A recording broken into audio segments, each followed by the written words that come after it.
Hello and welcome to the Amateur Austenite. My name is Frances Duncan. I am an author and the founder of the Jane Austen Society of New Zealand. However, I am underqualified for my job as I am and have always been an enthusiastic amateur.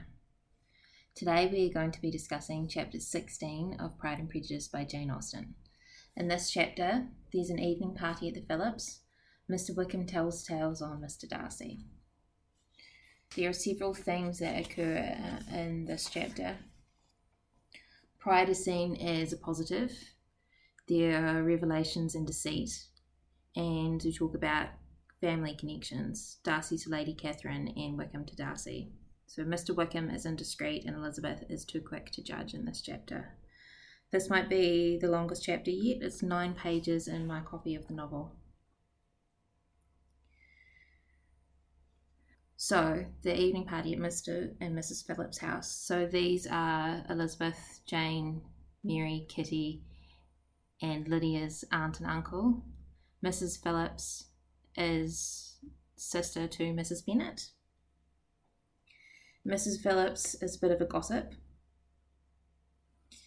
Mr. Collins is describing to her all the grandeur of Lady Catherine in her mansion, and she is resolving to retail it all among her neighbours as soon as she could.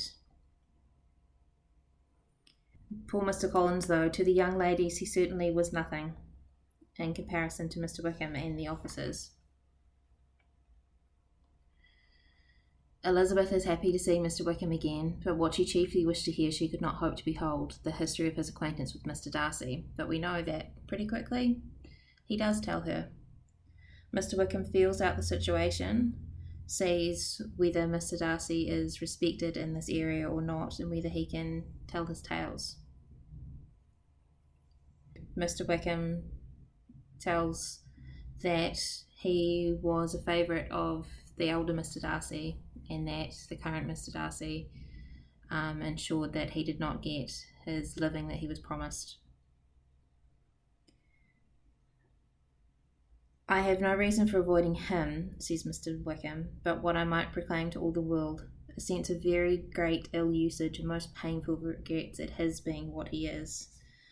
So he's pushing all of the blame onto Mr. Darcy there and saying it's not just what he did, it's his character. Elizabeth confirms for Wickham the sort of things that he wants to hear.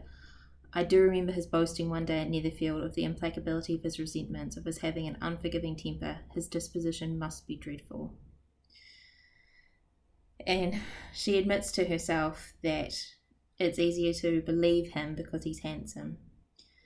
She could have added, a young man like you, whose very countenance may vouch for being amiable. How easy it is to be swayed by a handsome face. Mr. Wickham points himself out as a hypocrite, but it's not noticed by Elizabeth. He says that sometime or another he would expose Mr. Darcy, but it shall not be by me. Till I can forget his father, I can never defy or expose him, even though this is exactly what he's doing right now. And it just slips past Elizabeth. And then pride comes up again. I wonder that the very pride of this Mr. Darcy has not made him just to you. And Wickham replies, for almost all his actions may be traced to pride, and pride has often been his best friend. It has connected him nearer with virtue than any other feeling. Elizabeth says, can such abominable pride as his have ever done him good? Yes, he can be liberal and generous, gives his money freely, displays hospitality, assists his tenants, and relieves the poor. Family pride has done this, not to appear to disgrace his family. He also has brotherly pride. He's a very kind and careful guardian of his sister.